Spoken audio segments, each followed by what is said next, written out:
عمران خان کا 26 نومبر کو حکومت کو سرپرائز دینے کا دعویٰ، جسے مرضی آرمی چیف لگا لیں انہیں کوئی مسئلہ نہیں، اتحادی بری طرح پھنس گئے، الیکشن کراتے ہیں تو فارغ ہو جائیں گے، نہیں کراتے تو ملک دیوالیہ ہونے کا خطرہ ہے۔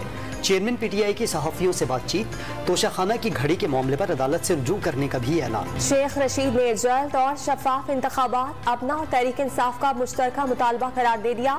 حکومت پر معیشت تباہ کرنے کا الزام، عمران خان کی زندگی کو لاحق خطرے کی بھی نشاندہی۔ نون لیگ برطانیہ کے مبینہ ترجمان کا لندن میں عمران خان اور ارشد شریف کے قتل کی سازش کی تیاری کا الزام۔ نواز شریف نے پی ٹی آئی چیئرمین کے قتل کے لیے شوٹر مانگے، میں نے انکار کر دیا۔ تسنیم حیدر شاہ کی لندن میں پریس کانفرنس، مبینہ سازش سے لندن پولیس کو آگاہ کر دیا، کسی بھی قانونی کارروائی کا سامنا کرنے کا عزم۔ ترجمان پنجاب حکومت مسرت جمشید چیمہ کا مبینہ لندن پلان کی تحقیقات کا مطالبہ۔ تسنیم حیدر شاہ کی پریس کانفرنس میں انکشافات لرزہ خیز قرار دے دیے۔ بلاول بھٹو زرداری کا عمران خان پر مارچ کو آرمی چیف کی تعیناتی سے جوڑنے اور اداروں کو آئینی کردار سے روکنے کی کوششوں کا الزام، احتجاج 2 ہفتوں کے لیے ملتوی کرنے کا بھی مشورہ دے دیا۔ اہم تعیناتی پر صدر مملکت نے گڑبڑ کے نتائج بھگتنا ہوں گے، وزیر خارجہ کا انتباہ۔ پنجاب حکومت عمران خان کی حفاظت کرے گی، وزیر اعلیٰ پنجاب پرویز الہی کا اعلان۔ نواز شریف کی پلیٹلیٹس کا مسئلہ نہیں، پلیٹیں لینے گئے ہیں، لیگی قائد پر وار۔ موسمیاتی تبدیلیوں سے متعلق پاکستان کی کوششیں رنگ لے آئیں، اقوام متحدہ کے تحت COP27 اجلاس میں ماحولیاتی نقصان کے ازالے کے لیے فنڈ قائم کرنے پر اتفاق، شرائط طے ہونا باقی، مالدار اور آلودگی پھیلانے والے ممالک سے نقصانات کی تلافی کا مطالبہ کیا گیا تھا، 2 ہفتوں کے مذاکرات کے بعد مطالبہ تسلیم کر لیا گیا۔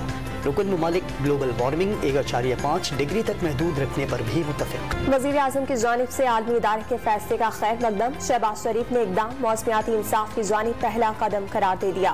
وزیر خارجہ بلاول بھٹو کا مسلسل حمایت پر رکن ممالک سے اظہار تشکر۔ وفاقی وزیر برائے ماحولیاتی تبدیلی شیری رحمان نے بھی عالمی ادارے کا اقدام بڑی کامیابی قرار دے دیا۔ MQM کے ساتھ بلدیاتی انتخابات، بلدیاتی قوانین کے ریفارمز کے لیے جماعت اسلامی کے ساتھ بھی، PSP کے ساتھ بھی، مختلف سیاسی جماعتوں کے ساتھ گفت و شنید چلی، متحدہ قومی موومنٹ کے ساتھ بات چیت چلی اور ہم نے ایک مسودہ اپنی کابینہ سے منظور کرا لیا ہے۔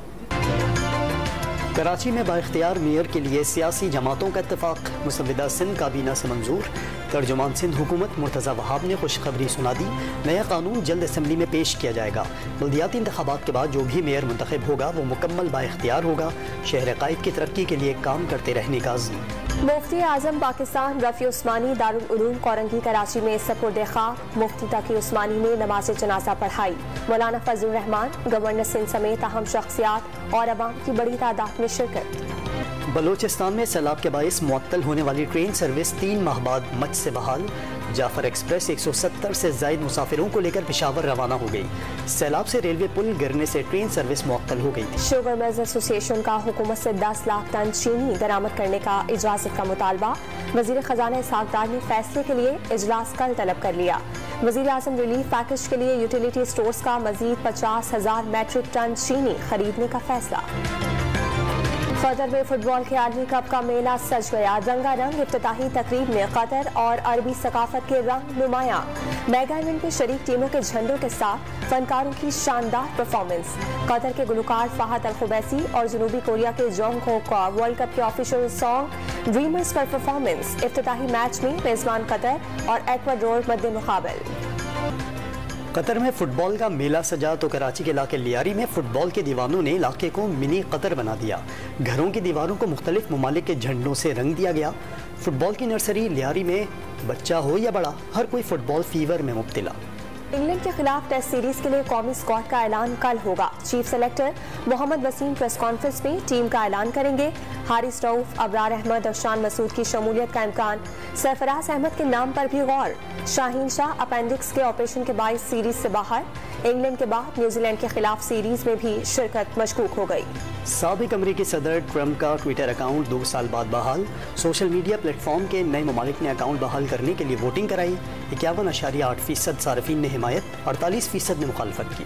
مظفر گڑھ میں 7ویں تھل جیپ ریلی اختتام پذیر، غیر حتمی نتائج کے مطابق پری پیڈ کیٹیگری نادر مکسی نے جیت لی، آصف فضل چودھری دوسرے اور جعفر مکسی تیسرے نمبر پر رہے۔ خواتین کیٹیگری میں رباب سلطان کا پہلا نمبر۔ سوات کے میدانی علاقوں میں بارش اور پہاڑی مقامات پر برفباری، ہر شہر نے سفید چادر اوڑھ لی۔